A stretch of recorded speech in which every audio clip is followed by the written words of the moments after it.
ओम हरि ओम श्री गुरुभ्यो नमः। हरि ओम। ओम सहनाववतु सहनौ भुनक्तु सह वीर्यङ्करवावहै तेजस्विनावधीतमस्तु मा विद्विषावहै। ओम शान्ति शान्ति शान्तिः।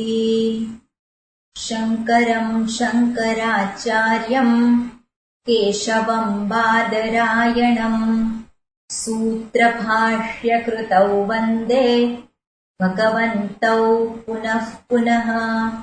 ईश्वरो गुरुरात्मेति मूर्तिभेदविभागिने व्योमवद्व्याप्तदेहाय दक्षिणामूर्तये नमः। ओम।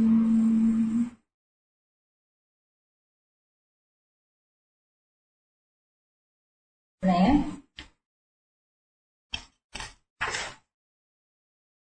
46મો અને 47મો સૂત્ર વાંચીએ। કસ્તરતિ કસ્તરતિ માયામ यः संगात् त्यजति यः महानुभावं सेवते यः निर्ममो भवति। यः विविक्तस्थानं सेवते यः लोकबन्धम् उन्मूलयति निस्त्रैगुण्यो भवति यः योगक्षेमं त्यजति। આ પ્રમાણે સાધકના લક્ષણો દર્શાવે, ભક્તના લક્ષણો દર્શાવે છે। માયાને કઈ રીતે તરી શકાય, અને માયા અર્થાત આપણે જેને કહીએ છીએ સંસાર સાગર, અનુભવ સિદ્ધ સંસાર, અને સંસાર અર્થાત અનુભવ સિદ્ધ દુઃખ બંધન। એમાંથી તરવાનો ઉપાય શું છે, એમાંથી મુક્ત થવાનો ઉપાય શું છે, એ અહીંયા દર્શાવે છે। કેવી રીતે એમાંથી મુક્ત થઈ શકાય, એટલે સ્ટેપ બાય સ્ટેપ આપણને આ વસ્તુ દર્શાવે છે। સૌ પ્રથમ શું કરવાનું છે, વિષય સંગનો ત્યાગ કરવાનો છે। અહીંયા દર્શાવે સંગ છોડવાનો છે, અને સંગ ક્યાં છોડવાનો છે, જ્યાં બંધાયો છે ત્યાં। સંગ કઈ જગ્યાએ બંધાયો છે, સંગ બહાર નથી બંધાયો, પણ સંગ મનમાં છે। બંધન ક્યાં અનુભવાય છે, મનમાં અનુભવાય છે। મનમાં અનુભવાય છે અર્થાત હું મને પોતાને એવી સ્થિતિમાં જોઉં છું, બંધન યુક્ત સ્થિતિમાં જોઉં છું, એ જ બંધન છે। બહાર કોઈ વિષયો મને બાંધતા નથી, વ્યક્તિ મને બાંધતી નથી, પરિસ્થિતિ મને બાંધતી નથી, આ જગત મને કોઈ કાળે બાંધી શકે નહીં, અને છતાં પણ મારો અનુભવ છે કે મને બાંધે છે। તો એ મને બાંધે છે, જ્યારે હું કહું છું ત્યારે એ વાત સ્પષ્ટ છે કે હું બંધન અનુભવું છું। જગતના સંદર્ભમાં બંધન જે અનુભવાય છે એમાંથી મારે છૂટવું છે। શાસ્ત્ર કહે છે કે જગત એ બંધનકારી નથી, અને સામાન્ય ઉદાહરણથી જ આપણે જોઈએ કે આપણે મંદિરે ગયા અને બહાર ચપ્પલ કાઢીને ગયા આપણે, અને દર્શન કરીને પાછા આવે ત્યારે ચપ્પલ નહોતા, તો એ ચપ્પલ નહોતા ત્યાં પેલો શોધે અને જડે નહીં, પછી શું થાય, મારા ચપ્પલ ક્યાં ગયા, તો મારા ચપ્પલ, અને એ જે ચપ્પલ જે છે એની શોધ આદરે, કેમ, કારણ કે એના વગર હું સ્વસ્થ નથી, હું શાંત નથી, તો પેલા ચપ્પલ જે છે એ ચપ્પલ એમાં બંધન નથી, ચપ્પલને કોઈ બંધન નથી. ચપ્પલને તો જે પહેરે એની જોડે ચાલવા માંડે, ચપ્પલને બંધન નથી. પણ એ જે બંધન જે છે કોને છે? તો એ જ્યાં પેલો હુંની સાથે જોડાયેલું છે એને બંધન છે, મારું. એટલે આ રીતે આપણે જોઈએ તો વિષયો સાથેનું બંધન, એનો સંગ ક્યાં રહેલો છે? તો ત્યાં હું જ એની સાથે બંધન અનુભવું છું. એટલે બંધન જ્યાં છે એનું જે કારણ છે એ કારણને આપણે દૂર કરવાનું છે. પણ એ કારણ જે છે આપણે કહીએ ગમે તેટલું કે મારે આ નથી જોઈતું, બધું મારે આ બંધન નથી જોઈતા, આ મારે વિષયો નથી જોઈતા, મારે આમ નથી કરવું, અને છતાં પણ કોઈક રીતે આવીને જાણે કે મને વળગી પડે છે. અને હું મને જ પોતાની કેવી સ્થિતિમાં જોઉં છું કે હું જાણે કે પરવશ થઈ ગયો, હું લાચાર થઈ ગયો. એટલે આપણે આપણી ઈચ્છાથી આપણે એને છોડી શકતા નથી. જે સંગ આપણને વિષયોનો સંગ થયો છે એ માત્ર ઈચ્છાથી છૂટતો નથી, પણ એ સંગ છોડવા માટે શું કરવાનું છે? એ વિષયોનો સંગ હું છોડી દઉં અને મન જ્યાં વિષયોના સંગ રહિતનું છે ત્યાં એ મન કોઈકનો તો સંગ શોધવાનું છે. મન હંમેશા કોઈકની ને કોઈકની સાથે જોડાયેલું રહે છે. એટલે એક સંગને છોડી આપણે બીજા સંગને પ્રાપ્ત કરવાનો છે. એટલે એવી ખાલી જગ્યા જે છે એ ખાલી જગ્યા આપણે પૂરવાની છે. અને એ ખાલી જગ્યા શેનાથી પૂરવાની છે? ખાલી જગ્યા મહાપુરુષોના સંગથી જોડવાની છે, શાસ્ત્રના સંગથી જોડવાની છે, ઈશ્વરનો સંગ. એટલે એ મનને ખાલી નથી રાખવાનું, એને એમનેમ નથી રાખવાનું.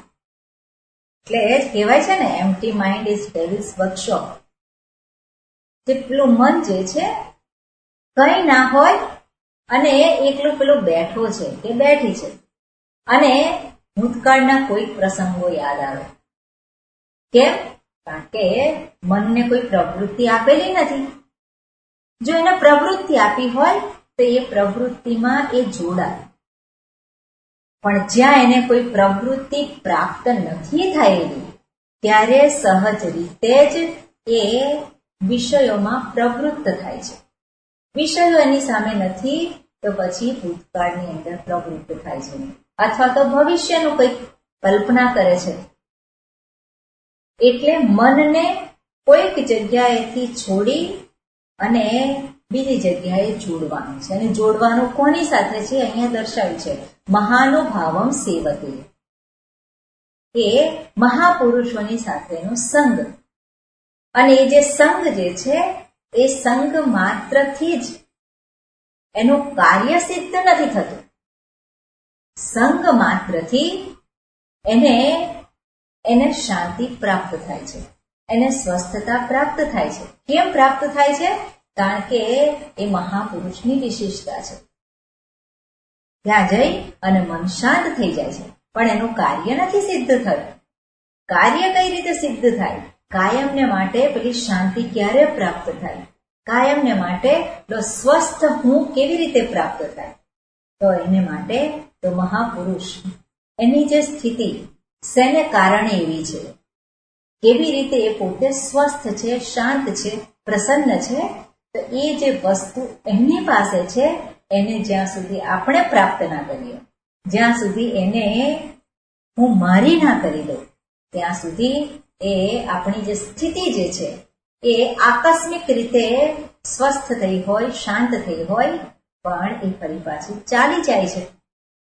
પણ એ સ્થિતિને કાયમી રાખવા માટે શું કરવાનું છે? તો કે મહાત્માની જે દ્રષ્ટિ છે એ દ્રષ્ટિ મારે પ્રાપ્ત કરવાની છે. મહાત્માની જે સમજદારી છે એ સમજદારીને મારે મારી કરવાની છે, એને મારે જોવાનું છે. એટલે એ જે કંઈ એના એના થકી જે કંઈ એનો વ્યવહાર થાય છે, જે કંઈ એની અભિવ્યક્તિ છે, એ અભિવ્યક્તિનું બારીકાઈથી આપણે નિરીક્ષણ કરવાનું છે. એટલું જ નહીં, એની પાસેથી જે દ્રષ્ટિ, શાસ્ત્રની દ્રષ્ટિ, એ દ્રષ્ટિને આત્મસાત કરવાની છે. એટલે એનો સંગ કરવાનો, અને એ સંગના પરિણામે યો મહાનુભાવાન સેવતે, અને એ જ નિર્મમઃ ભવતી, એ કહ્યું છે કે ત્યાં મમતા નથી રહેતી. કેમ? કારણ કે અહંકાર રહેતો નથી. અહંકાર એના સ્વરૂપમાં વિલીન થાય છે. અહંકાર જેનું કોઈ અસ્તિત્વ નથી, અને એ જે ઊભો થયેલો છે અજ્ઞાનને કારણે, અને જ્ઞાન થતા એ રહેતું નથી. એટલે આ રીતે પેલો નિર્મમઃ બને છે. આગળના સૂત્રમાં કહ્યું હોય કે યહ વિવિક્ત સ્થાનમ સેવતે. વિવિક્ત સ્થાનમ સેવતે. સેવતે એટલે સેવતે અર્થાત એનું સેવન કરે છે, એનું પાલન કરે છે.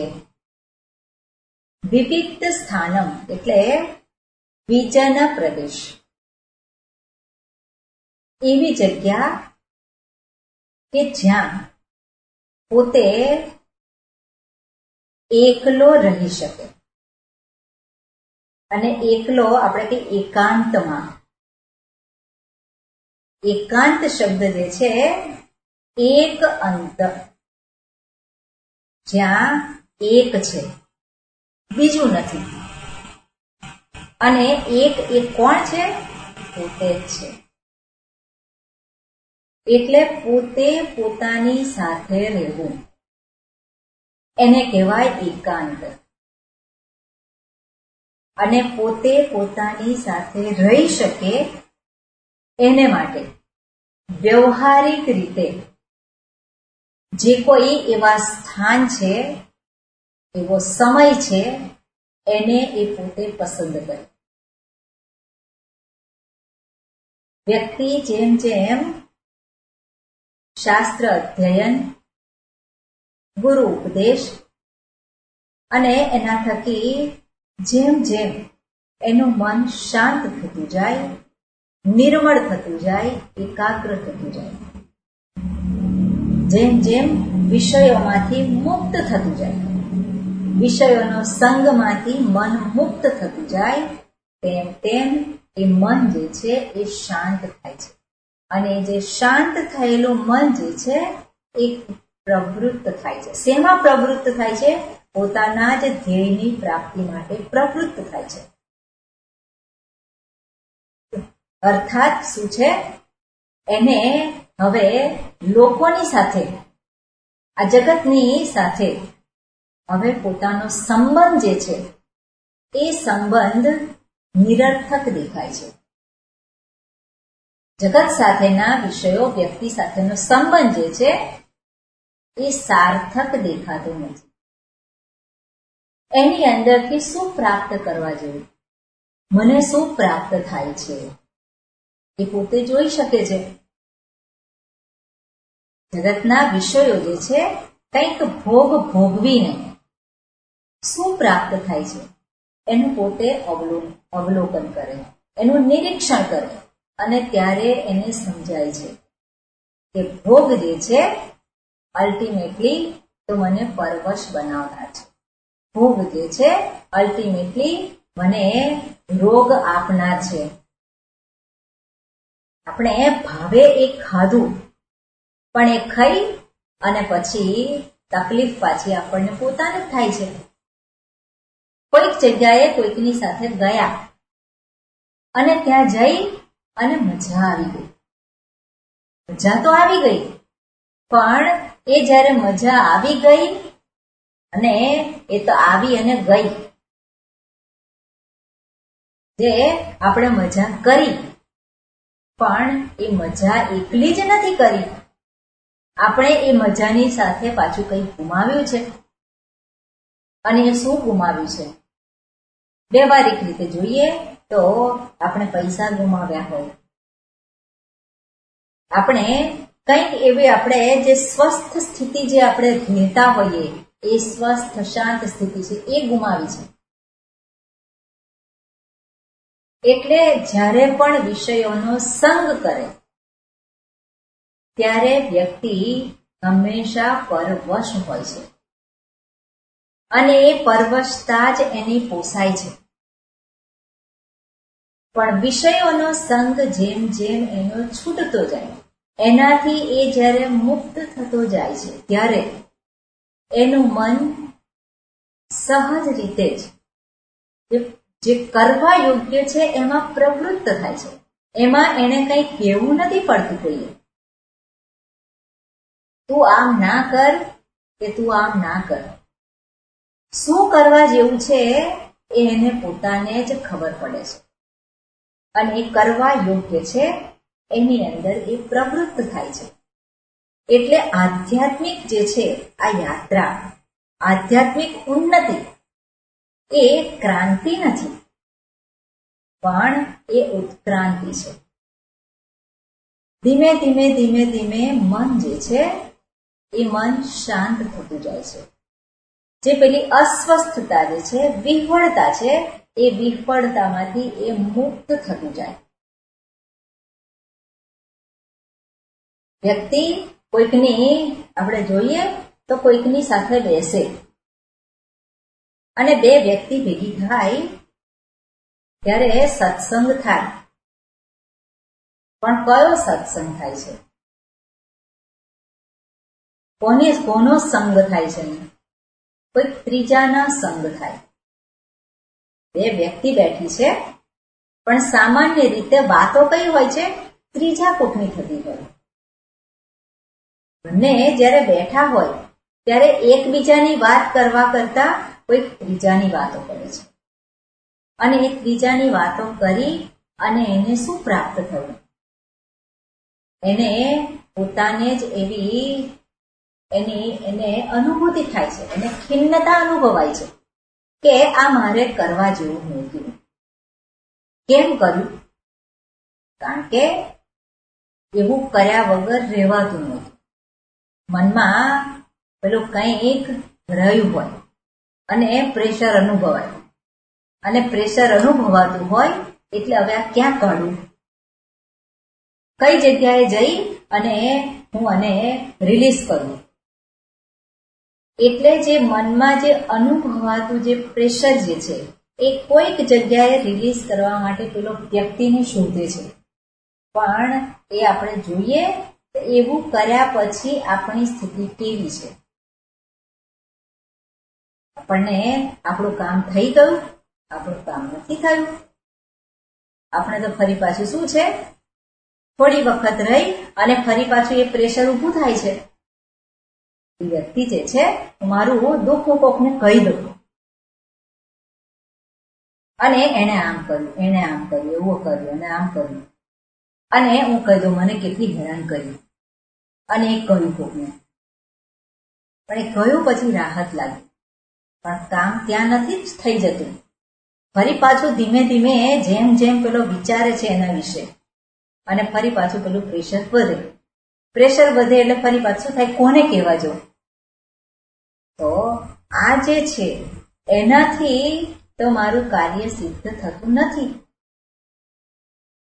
એટલે વ્યક્તિ જેમ જેમ એનો પોતાના અનુભવ જે છે એ અનુભવના વિશે વિચાર કરે તો એને ખબર પડે કે મારે આવી સ્થિતિ મારે જોઈતી નથી. એટલે એ જે છે એનાથી ઉપર ઉઠવા માટે પ્રયત્ન કરે. શું પ્રાપ્ત થાય છે? આવો વ્યવહાર કરીને શું પ્રાપ્ત થાય છે? એટલે એક લાચાર ભરી સ્થિતિ છે, કર્યા વગર રહેવાતું નથી અને એટલે એ પેલો કરવા માટે પ્રવૃત્ત થાય છે. પણ એ કરવા માટે પ્રવૃત્ત કરનાર જે છે, આજે પેલું પ્રેશર ઊભું થાય છે એની પાછળ કોઈક પ્રકારની કામના જ છે. કોઈક પ્રકારનો જે ઈચ્છા જે છે અને ઈચ્છા એ દબાયેલી છે. એ દબાયેલી ઈચ્છા જે છે એ મને પ્રાપ્ત નથી થયું. એટલા માટે એ જે નથી મળ્યું અને એને કારણે એને કંઈક કોઈકની પાછું કંઈક કહેવું પડે છે. એટલે જ્યારે બે વ્યક્તિ મળતી હોય અને ત્રીજાની વાતો કરે, પોતાના દુઃખની વાતો કરે અને અલ્ટિમેટલી પોતાને માટે જ એ સ્થિતિ જે છે પોતે જ જાણે લાચાર બની જાય છે. એ સ્થિતિ એને સ્વીકાર્ય નથી અને છતાં પણ એમાંથી એ મુક્ત થઈ શકતો નથી. પણ એ જ્યારે એમાંથી એ મુક્ત થઈ શકે ત્યારે સંગ કરે. કોનો સંગ? જેને માટે આવી સ્થિતિ ઊભી જ નથી થતી.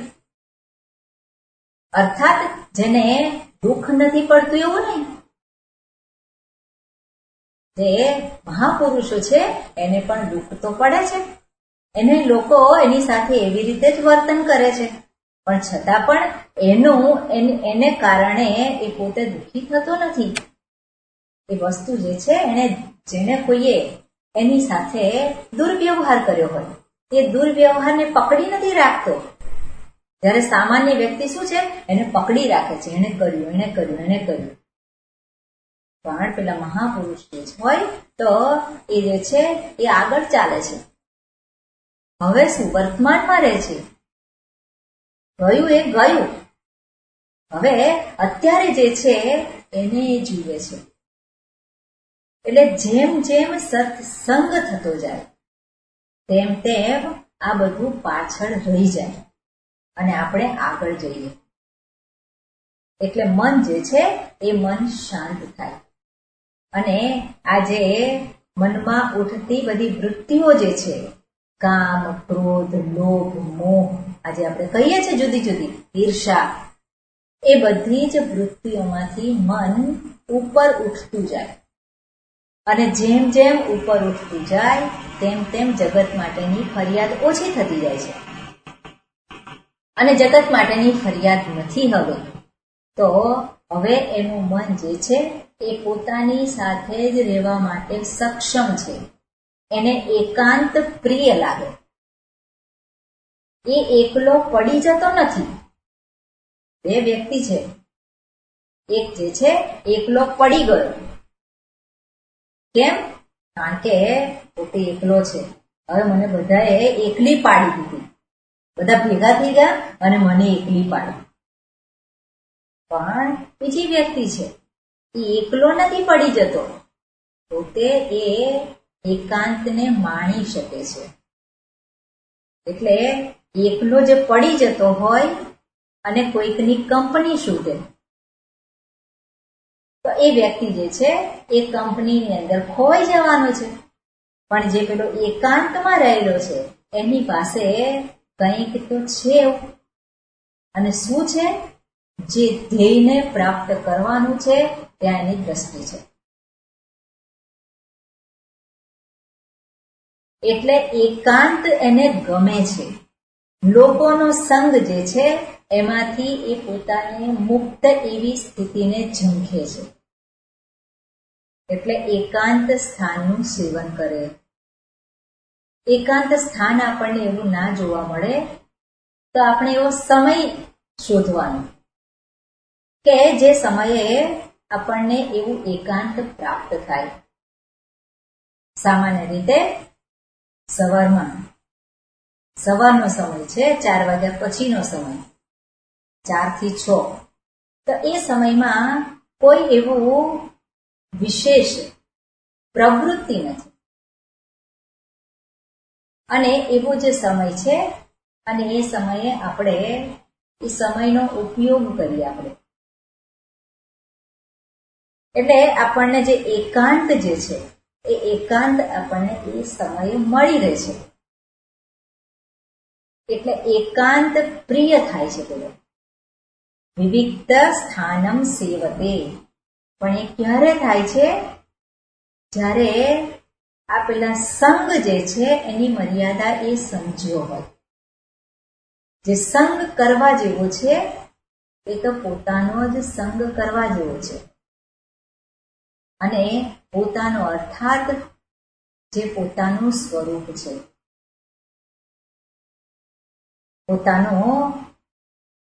પોતાનું સ્વરૂપ છે એટલું જ નહીં, એ જ્યારે એકાંતમાં બેસે ત્યારે શાસ્ત્ર તો ઘણું બધું એને કાર્ય સોંપે છે, એને કરવાનું કહે છે કે એકાંત સ્થાનમાં બેસી અને શાસ્ત્રનું ચિંતન કરાય, એકાંત સ્થાનમાં બેસી અને જપ ધ્યાન થાય તો જપ કરે, એકાંત સ્થાનમાં બેસી અને રૂપ ધ્યાન કરે, એકાંત સ્થાનમાં બેસી અને પોતાના સ્વરૂપનું અનુસંધાન કરે. આ બધું જ જે છે એને માટે સહાયભૂત છે.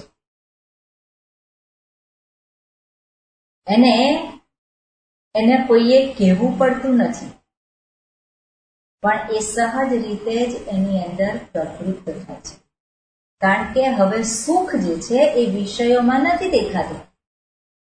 વિષયોમાં સુખ જે છે એ વિષયોમાં સુખ જે છે એ એને સમજાય છે કે મારે આવું સુખ નથી જોઈતું, મારે જે સુખ જોઈએ છે એ મને માટેનું જે કાયમી સુખ હોય એવું સુખ જોઈએ છે. એટલે આજે છે પોતે પોતાની સાથે બેસવા માટે તૈયાર થયેલો છે, પોતાની સાથે એ બેસે છે. એટલે કે છે વિવિક્ત સ્થાનમ સેવતે.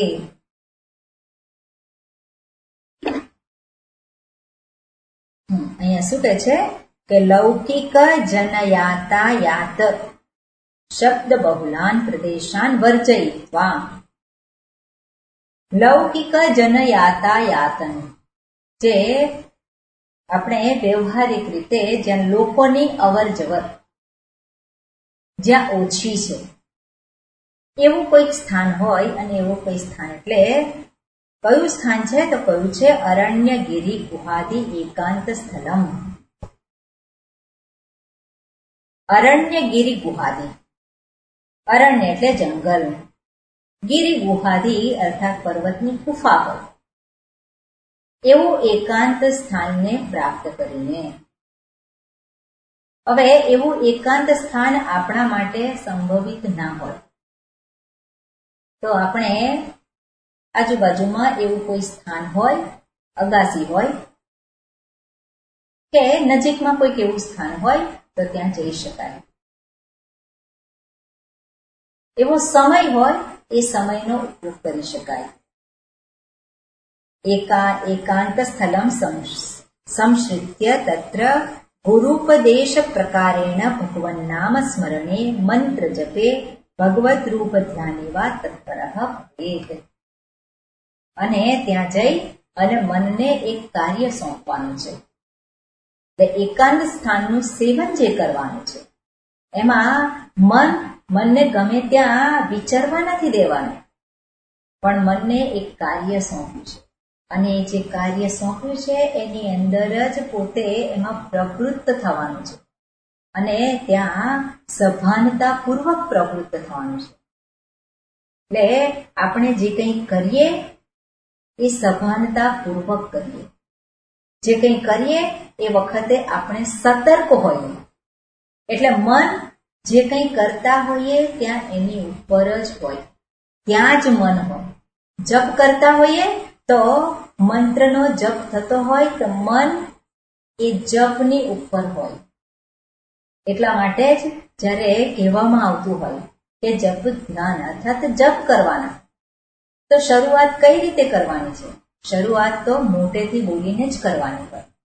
કારણ કે આપણું મન જે છે એ મન એવું શાંત નથી અને માટે એ બહાર ભટકી જાય. માટે આપણે આપણી વાણીની સહાયથી જપ કરવાના, વાણીની સહાય લેવાની અને મને પોતાને સંભળાય એવી રીતે આપણે બોલીએ ઓમ નમઃ શિવાય, ઓમ નમઃ શિવાય.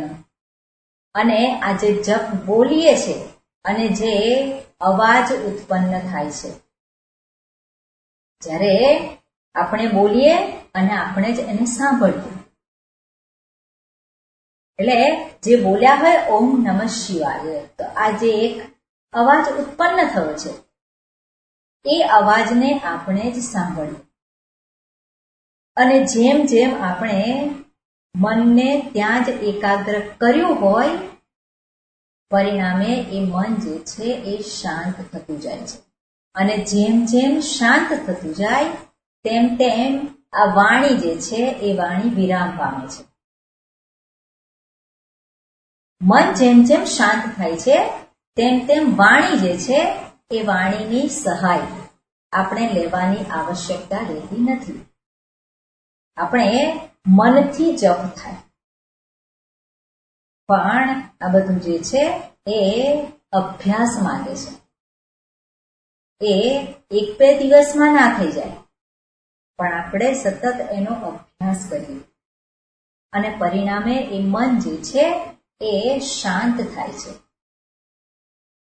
અને એ જે શાંત થયેલું મન જે છે એ ફરી પાછું આપણે જે સૂક્ષ્મ તત્વનો જે વિચાર કરવાનો છે, જે સૂક્ષ્મ જેને આપણે કહીએ છીએ, જેને પામવા યોગ્ય છે હું, એ હું જે મુક્ત એવો હું, તો એ કઈ એ આપણને સરળતાથી આપણને પ્રાપ્ત થાય એમ નથી. એ સૂક્ષ્મથી પણ સૂક્ષ્મ છે. એટલા માટે આ જે મન જે છે શાંત થયેલું હોય, એકાગ્ર થયેલું હોય, તો એના વિશે વિચાર કરવાને સમર્થ બને છે. એટલે જ્યાં સુધી આપણું મન એટલે એકના વિચાર માટે, અને એકનો વિચાર ક્યાં સુધી કરવાનો છે, જ્યાં સુધી એકની પાછળનું સત્યનું ભાન ના થાય ત્યાં સુધી. એટલે એ વિચાર જે છે વિચારની પરંપરા છે. શાસ્ત્ર આપણને દર્શાવે છે સત્યને કઈ રીતે આપણે ઓળખી શકીએ, સત્યનું ભાન કઈ રીતે થાય. તો આપણે સત્સંગ જે છે, આપણે આજે કઈ સત્સંગ થતો હોય તો એ ક્રમબદ્ધ હોય છે, એમાં લિંક હોય છે. તો એ જે છે મન જે છે એ વિચાર કરવાને સમર્થ હોય. જ્યારે પણ શ્રવણ કરતા હોઈએ તો શ્રવણ કરતી વખતે આપણું મન ત્યાં જ હોય, ત્યાં આપણું મન ભટકી ના જાય. એ ભટકતું મન જે છે એને એક સ્થાનમાં ગોઠવવા માટે જ આપણે જપ ધ્યાન, એ રૂપ ધ્યાન, એની સહાય લેવાની છે. અને એ રીતે જ એકાગ્ર થયેલું મન જે છે, શાંત થયેલું છે, એ પોતાના જ સ્વરૂપને માટે, એને ઓળખવા માટે એ સક્ષમ બને છે. એટલે પોતાનું જે ધ્યેય છે એના વિશે લો સ્પષ્ટ છે, એને એના વિશે ખબર છે, અને એ ધ્યેયની પ્રાપ્તિ માટે શું કરવાનું છે, તો એ શું કરે. અહીંયા શું કે છે, યહ વિવિધ સ્થાનમ સેવતે.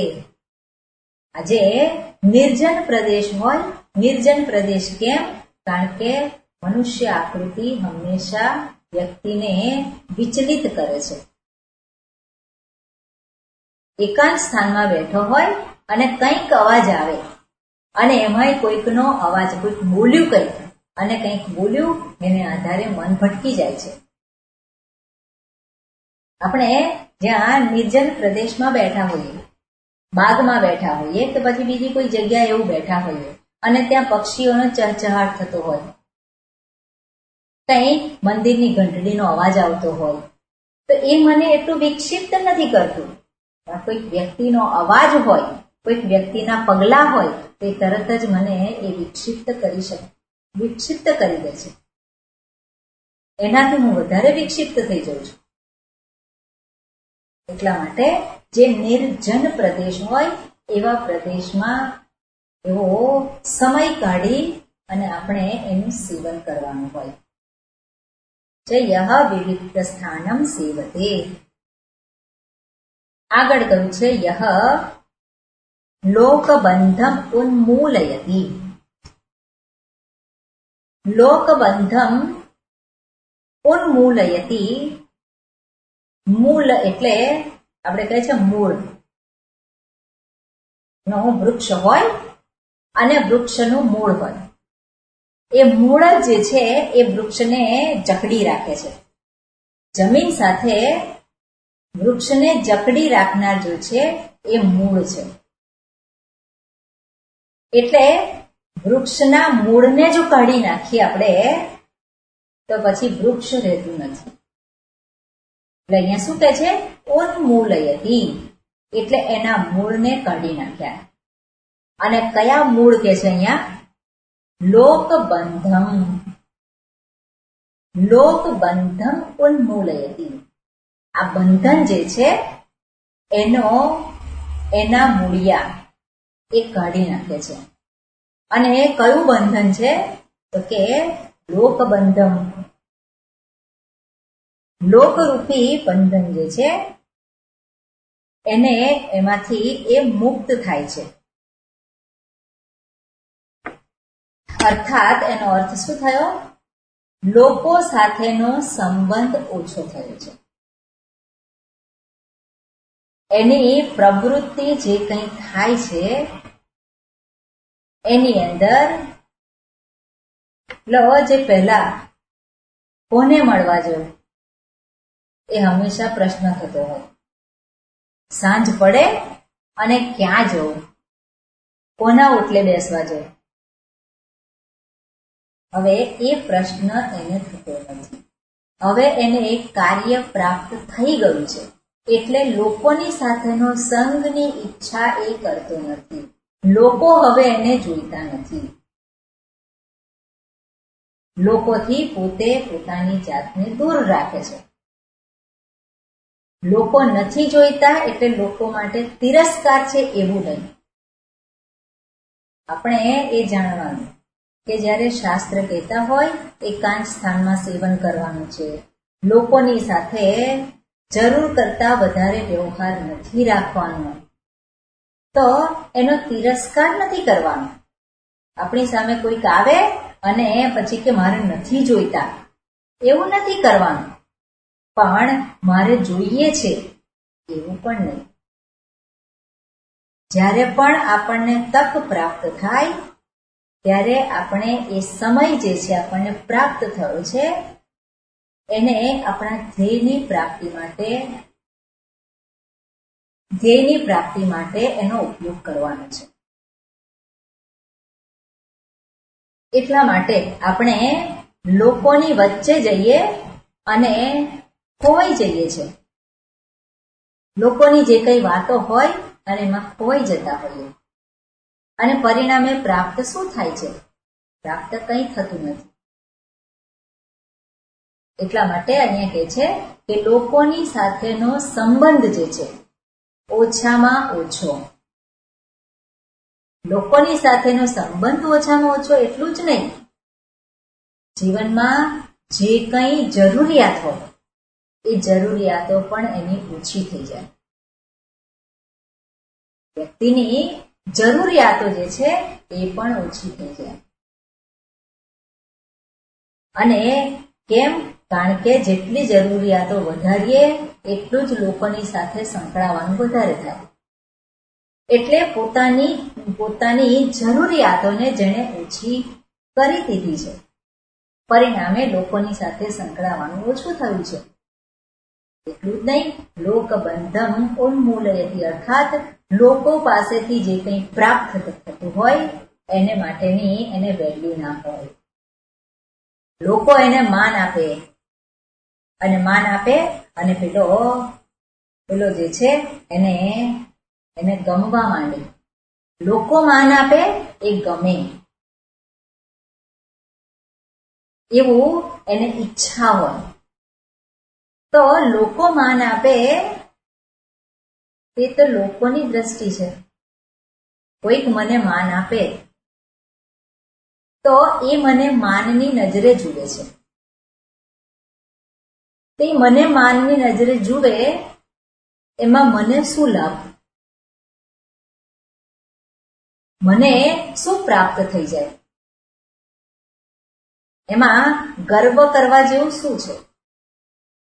કોઈક મને માન આપે એનાથી મારું કયું કાર્ય સિદ્ધ થાય? એ વ્યક્તિ જે છે એની મહાનતા છે. એટલે એ મને માન આપે તો એમાં મારું કાર્ય કોઈ સિદ્ધ નથી થતું. બધા બધા મને મારું બહુમાન કરે, તો એ વસ્તુ જે છે એ મારા માટે સહાયભૂત નથી.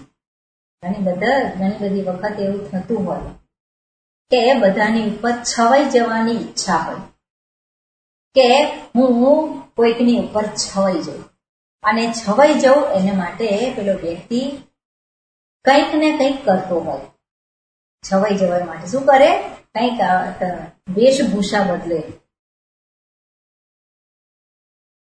પેલો પોતાની પાસે જે કંઈ છે એનો ઉપયોગ કરી અને બીજાને પ્રભાવિત કરવા માટે પ્રવૃત્ત થાય. ધન હોય તો બધાને દાન આપે. દાન આપે શેને માટે? જેથી કરી અને લોકો માન આપે, લોકોની અંદર હું છવાઈ જઉં, બધા બહુમાન આપે. તો એ પણ શું છે? એ લોકબંધન છે. એટલે કોઈક રીતે લોકોની સાથેનું જે બળગણ છે એ બળગણને દૂર કરે. એની લોકોની તરફથી જે કંઈ પ્રાપ્ત થાય છે એની ઈચ્છા ન રાખે, એની ઈચ્છા એને ન થાય. પણ ક્યારે ના થાય? જ્યારે એ બધું જ જે છે એની મર્યાદા એને સમજેલી હોય. લોકો તરફથી જે કંઈ પ્રાપ્ત થતું હોય તો એ તો બધું વ્યવહારિક છે. એના કારણે એનાથી મારો ધ્યેયની સિદ્ધિ નથી થતી. લોકો મને જે કંઈ આપે એથી મારું ધ્યેય સિદ્ધ થાય એવું તો નથી. મારું ધ્યેય સિદ્ધ કેવી રીતે થવાનું છે? એ ધ્યેયને સિદ્ધ કરવા માટે મારે જ પ્રયત્ન કરવાનો છે. અને શું પ્રયત્ન કરવાનો છે? શાસ્ત્ર કહે છે એ પ્રમાણે જીવવાનું છે. તો એ જે છે એ જે પ્રયત્ન જે છે એ મારે કરવાનો છે. મારું ધ્યાન જે છે એ લોકોને આધારે મારે જીવવાનું નથી. લોકો મને કેવી કહેશે, લોકો મારું કેવું મૂલ્યાંકન કરશે, એ બધું મહત્વનું ના હોય. પણ જે મહત્વનું જે છે, મારું મૂલ્યાંકન હું કઈ રીતે કરું છું, હું મને કેવી રીતે જોઉં છું, હું મને કેવી જોવા માંગુ છું, હું કેવો હોય તો મને ગમે. એ વસ્તુ જે છે એ મને મારા સ્વરૂપની નજીક લઈ જનાર છે. નહીં તો બીજું બધું જો છે એ તો જગતમાં ખોઈ દેનાર છે આપણને. એટલે આપણું ધ્યાન ક્યાં હોય? તો લોકોથી આપણે વિમુખ નથી થયા, પણ લોકો આપણા માટે ઉપેક્ષાને પાત્ર હોય. લોકો જે છે અપેક્ષાને પાત્ર નથી, પણ લોકો જ્યાં છે ત્યાં બરોબર છે. એમની પાસેથી જે કંઈ પ્રાપ્ત થાય છે એ બરોબર છે. નથી પ્રાપ્ત થતું, બરોબર છે. કોઈ ગાળો આપે છે, બરોબર છે. અને કોઈક બહુમાન કરે છે તો બરોબર છે.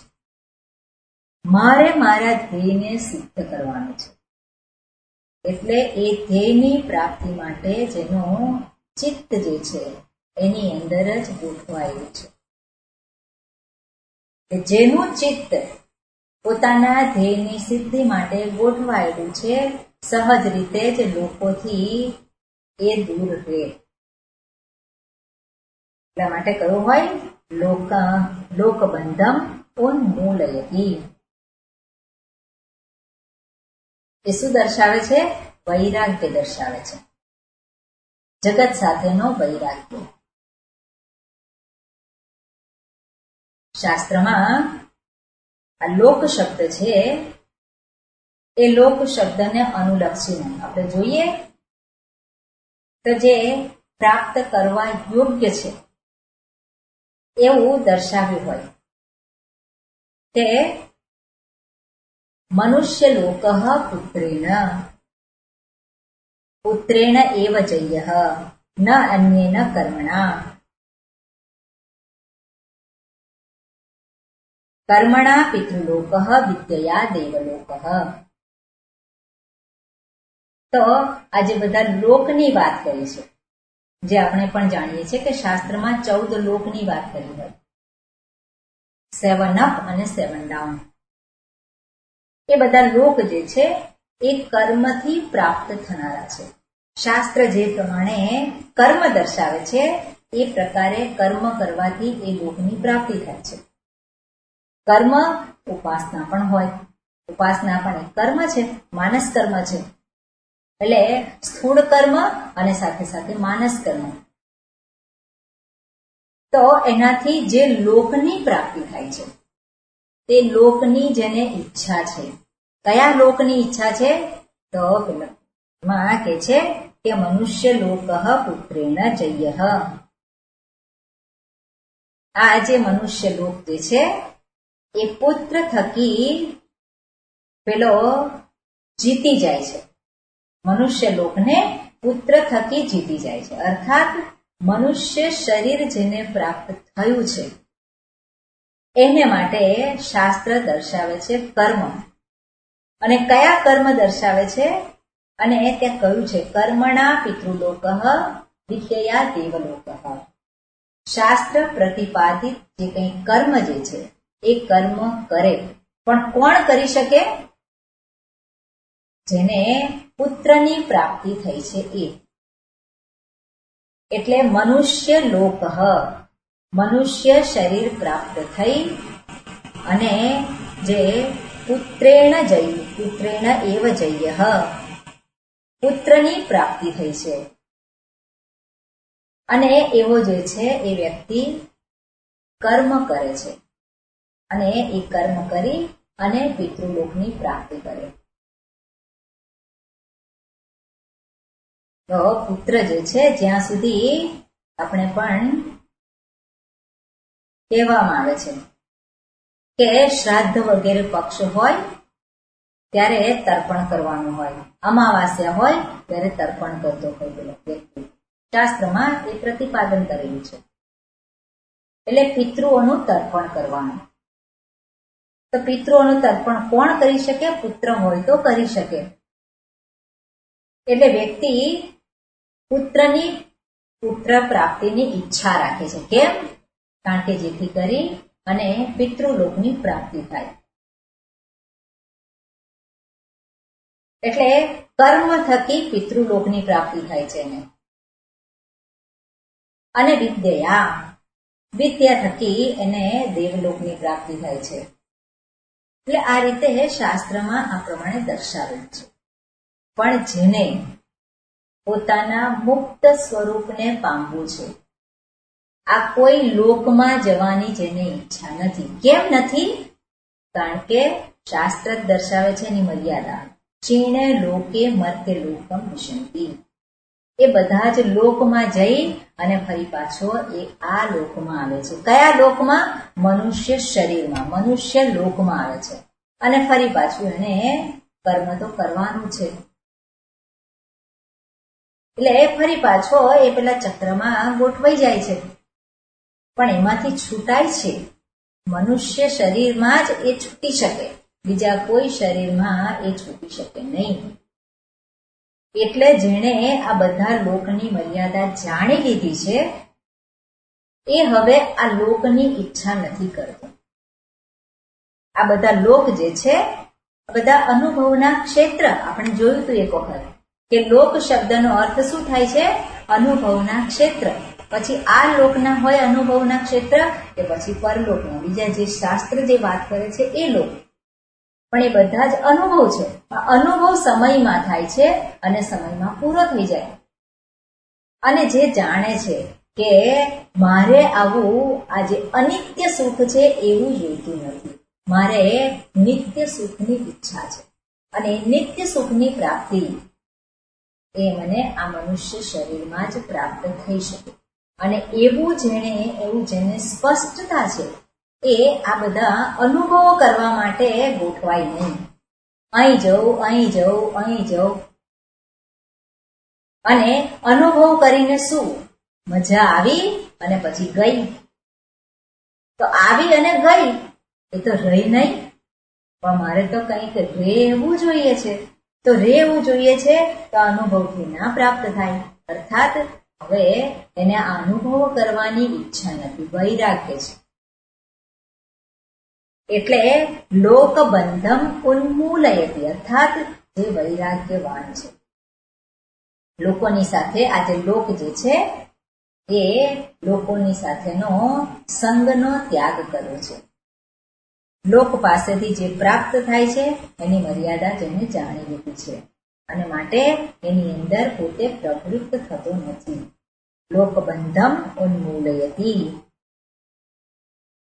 આગળ કહ્યું છે નિસ્ત્રય ગુણ્યો ભવતી.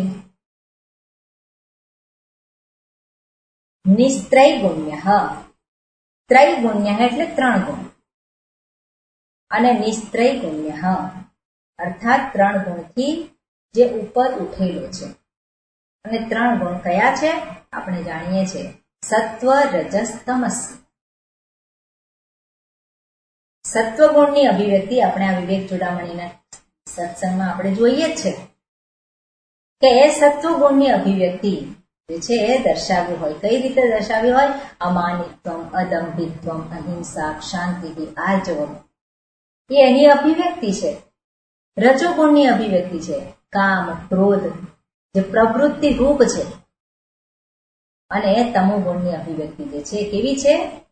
જેમાં આળસ છે, પ્રમાદ છે, જે નિવૃત્તિ રૂપ છે.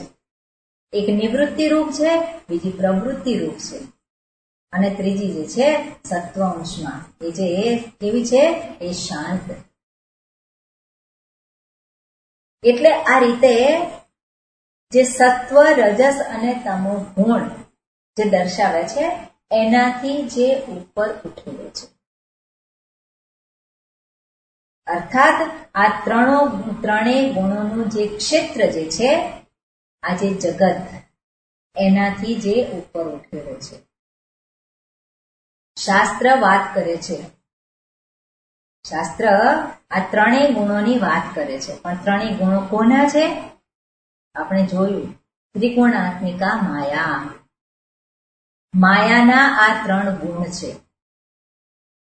અને જેણે પોતાના સ્વરૂપને જાણેલું છે એને માટે માયા રહેતી નથી. માયા અર્થાત મારું જ અજ્ઞાન છે અને અજ્ઞાન જ્યાં નથી ત્યાં 3 ગુણો પણ રહેતા નથી.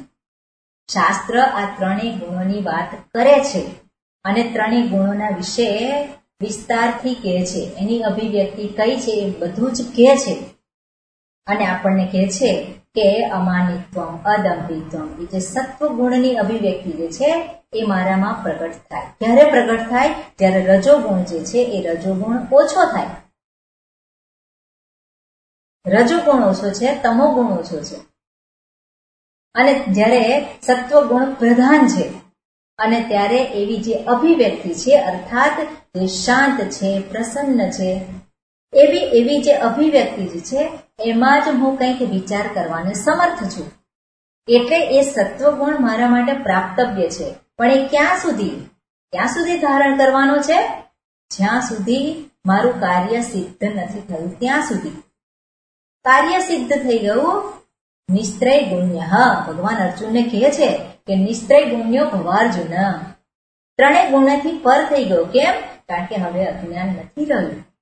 તો પછી એ જે ગુણો જે છે એ સત્વ, રજસ, તમસ, તો રજસ અને તમો ગુણ જે છે એની અભિવ્યક્તિ જે છે તો એ મારી ઉપર હાવી ના થઈ જાય, મારી ઉપર સવાર ના થઈ જાય. ક્યારે? જ્યારે મેં મારા પોતાના સ્વરૂપને જાણ્યું હોય ત્યારે. કારણ કે સ્વરૂપમાં ગુણ નથી. સ્વરૂપ તો કેવું છે? 3 ગુણોથી પર છે. પણ એ 3 ગુણોથી પર થવા માટે, એ મારા જ મુક્ત સ્વરૂપને પામવા માટે જે 3 ગુણોથી પર છે એને માટે શાસ્ત્ર વાત કરતા હોય કે તારે સત્વગુણ પ્રધાન થવાનું છે. વિવિક્ત સ્થાનમાં, એકાંત સ્થાનમાં તારે રહેવાનું છે. આ બધા જે વિષયો જે છે એનો સંગ છોડી અને તારે તારી જાત સાથે રહેવાનું છે. તો એ જે છે એ સત્વગુણની અભિવ્યક્તિ છે. પણ એ સત્વગુણની જે અભિવ્યક્તિ છે એ મારા માટે આવકાર્ય છે, મારા માટે એ પ્રાપ્ત કરવા યોગ્ય છે. પણ કઈ રીતે પ્રાપ્ત થાય? જ્યારે રજોગુણ ઓછો થયો હોય ત્યારે, પ્રવૃત્તિ ઓછી થઈ હોય ત્યારે. પણ એ પ્રવૃત્તિ ઓછી ક્યારે થાય?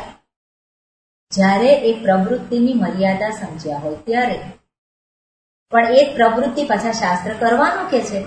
કેમ કરવાનું કે છે? કારણ કે તમો ગુણથી પેલો ગ્રસ્ત છે, પેલો બેઠો છે પથ્થરની જેમ, પેલો આળસ અને પ્રમાદ. તો આળસ અને પ્રમાદી જે વ્યક્તિ છે એ સત્વગુણ પ્રધાન નથી. એને કઈ પોતાના સ્વરૂપની પ્રાપ્તિ થઈ ગઈ છે એવું નથી. પણ જે આળસ અને પ્રમાદી જે છે વ્યક્તિ, એને એમાંથી, એની સ્થિતિમાંથી ઉપર ઉઠાવવા માટે એને કંઈક પ્રલોભન આપે છે શાસ્ત્ર, કંઈક દર્શાવે છે, તું આમ કર તને પ્રાપ્ત થશે. અને એ જે પ્રલોભન આપીને પેલાને બેઠો કરે છે કે તું પ્રવૃત્ત થાય, તારી અંદર સામર્થ્ય છે અને તું પ્રાપ્ત કરી શકે એમ છે. પણ એને પ્રવૃત્ત કરી અને એનામાં રજોગુણ જે છે એનું પ્રાધાન્ય આવે છે. પણ એ રજોગુણનું કાર્ય પણ શું છે? એ રજોગુણ જે કંઈ અભિવ્યક્ત થાય છે, જે પ્રવૃત્તિ રૂપે આપણે કહીએ છીએ, તે એ પ્રવૃત્તિ કાયમને માટે નથી. એ પ્રવૃત્તિમાંથી પણ ઉપર ઉઠવાનું છે. એટલે શાસ્ત્ર આ બધા જ પ્રકારની વાતો કરે છે. પણ એ બધી જ વાતો જે છે એનું હાર્દ શું છે, એની પાછળ ગ્રહણ કરવા યોગ્ય શું છે? તો હંમેશા આપણે જાણીએ કે આપણું એક ધ્યેય જે છે એ ધ્યેયને આપણે સામે રાખી અને જીવવાનું છે. જો ધ્યેયને આપણે વિસરી જઈએ તો બીજું બધું જ જે છે એ આપણને અટવાઈ દે છે. બીજી બધી જ વસ્તુઓ જે છે, કારણ કે મન જે છે એ મનની અંદર બધા જ પ્રકારના સંસ્કાર છે જ. કારણ કે મનને સહેજ પણ ઢીલું રાખીએ એટલે એ સરી જવાનું છે. પણ એને જ્યાં સુધી ધ્યેયની પ્રાપ્તિ નથી થઈ ત્યાં સુધી સરી જવા દેવાનું નથી. તો સરી ના જાય એને માટે મારે પ્રયત્નપૂર્વક એને પ્રવૃત્ત કરવું રહ્યું. એટલે એ પ્રવૃત્ત ના રહેતું હોય તો ફરી પાછું એને એ જ શાસ્ત્ર ચિંતન હોય, સ્વરૂપ ચિંતન છે, ઈશ્વર ચિંતન એમાં જ ગોઠવવાનું. એટલે મારે કરવા યોગ્ય શું છે, શું કરવાનું છે? તો શાસ્ત્ર જે દર્શાવે છે એ માર્ગે આપણે આપણા ધ્યેયને સામે રાખીને ચાલવાનું છે. જો આપણે ધ્યેયની સ્પષ્ટતા ના હોય તો આપણે ભટકી જવાના છે. એટલે વારંવાર મારે જીવનમાં શું પ્રાપ્તવ્ય છે, આપણે આપણી જાતને જ પ્રશ્ન પૂછવાનો છે. મારે શું જોઈએ છે? અને એ પ્રશ્ન પૂછ્યો હોય તો એની સ્પષ્ટતા આપણને પ્રાપ્ત થાય છે જ. અને શાસ્ત્ર આપણને એમાં સહાયભૂત થાય છે. શાસ્ત્ર આપણને ઉપાય દર્શાવે છે. એટલે એમાં આપણે આપણો જે કંઈ સમય પ્રાપ્ત થયો છે એ સમયને આપણે એની અંદર ગાળવાનો છે. એટલે અહીંયા કહ્યું છે નિસ્ત્રય ગુણ્યો ભવતી યોગક્ષેમમ ત્યજતી. યોગ અને ક્ષેમનો ત્યાગ કરે છે. તો યોગ અને ક્ષેમ એટલે શું છે? તો યોગ શબ્દનો અર્થ થાય છે અપ્રાપ્તસ્ય પ્રાપ્તિ યોગ. શાસ્ત્રમાં જ આ કહ્યું છે, જે મારી પાસે નથી એને પ્રાપ્ત કરવું એને કહેવાય યોગ. અને ક્ષેમ, જે પ્રાપ્ત થયેલું છે એનું રક્ષણ કરવું. પ્રાપ્તસ્ય રક્ષણમ ઇતિ ક્ષેમમ. જે નથી એને પ્રાપ્ત કરવું, પ્રાપ્ત થયેલું છે એનું રક્ષણ કરવું. અને યોગ અને ક્ષેમ એટલે યોગ અને ક્ષેમનો એ ત્યાગ કરે છે. કેમ? કારણ કે ભગવાને કહ્યું છે અનન્યાશ્ચિંતયન્તો મામ યે જનાઃ પર્યુપાસતે તેષાં નિત્યાભિયુક્તાનામ યોગક્ષેમં વહામ્યહમ. જે મને પ્રાપ્ત કરવા માટે પ્રવૃત્ત થયો છે, જે પોતાના સ્વરૂપને ઓળખવા માટે પ્રવૃત્ત થયો છે, એના યોગક્ષેમનું ધ્યાન હું રાખું છું. એટલે એને યોગક્ષેમ માટે ચિંતા કરવાની આવશ્યકતા નથી. આના વિશેનો જે અર્થ છે વિશેષ વિચાર આપણે આવતી વખતે કરીશું. હવે આવતા મંગળવારે જન્માષ્ટમી છે, એટલે મંગળવારે આપણે પૂજામાં ભાગ લઈશું, પણ બુધવારે આપણો સત્સંગ હશે. આવતીકાલે આપણે વિવેક ચૂડામણી માટે મળીશું.